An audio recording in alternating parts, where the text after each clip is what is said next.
एक दिन अकबर ने बीरबल से पूछा, भगवान जब अपनी इच्छा से ही सब कुछ कर सकते हैं तो वे मानव अवतार क्यों लेते हैं?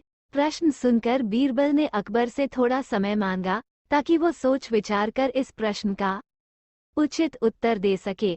अकबर ने बीरबल को समय दे दिया।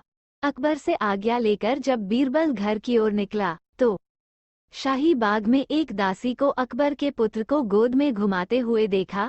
बीरबल दासी के पास गया और बोला, आज बादशाह सलामत ने मुझसे एक तार्किक प्रश्न किया है, उसके सही उत्तर के लिए मुझे तुम्हारी सहायता की आवश्यकता है। दासी ने पूछा कि वो कैसे उसकी सहायता कर सकती हैं। बीरबल ने उसे समझाना शुरू किया।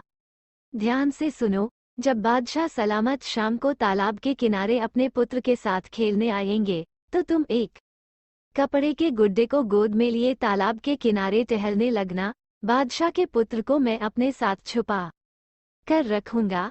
टहलते टहलते तुम ऐसा दिखाना मानो तुम्हारे पैर में ठोकर लग गई है और तुम गिर रही हो। इस प्रक्रिया में तुम कपड़े के गुड्डे को तालाब में गिरा देना। बीरबल ने दासी को ये भी विश्वास दिलाया कि उसे किसी प्रकार की परेशानी का सामना नहीं करना पड़ेगा, इसलिए वो डरे नहीं। बीरबल का आश्वासन पाकर दासी खुशी खुशी इस काम के लिए राजी हो गई। शाम को रोज की तरह अकबर टहलते टहलते राजमहल के तालाब के पास पहुंचे। उसी समय दासी बीरबल के कहे अनुसार अकबर के पुत्र के स्थान पर कपड़े का गुड्डा लेकर तालाब किनारे टहल रही थी। अचानक उसने पैर फिसलने का नाटक किया और उस कपड़े के गुड्डे को तालाब में गिरा दिया। अकबर को लगा कि उनका पुत्र तालाब में गिर गया है। अकबर फौरन तालाब के किनारे पहुंचे और पानी में छलांग लगा दी। अकबर के पानी में कूदने के बाद पास ही पेड़ के पीछे छुपा बीरबल बाहर आ गया। उसके साथ अकबर का पुत्र भी था। वो अकबर से बोला, जहांपनाह, चिंता मत करिए, आपका पुत्र मेरे पास है और सही सलामत है। ये देख अकबर बहुत नाराज हुए और तालाब से बाहर निकलकर सैनिकों को बीरबल को गिरफ्तार कर लेने आदेश दिया। बीरबल ने तब बिना समय गंवाए कहा, जहांपनाह, आज दरबार में आपके मुझसे जो प्रश्न किया था मैंने बस उसका व्यवहारिक उत्तर दिया है।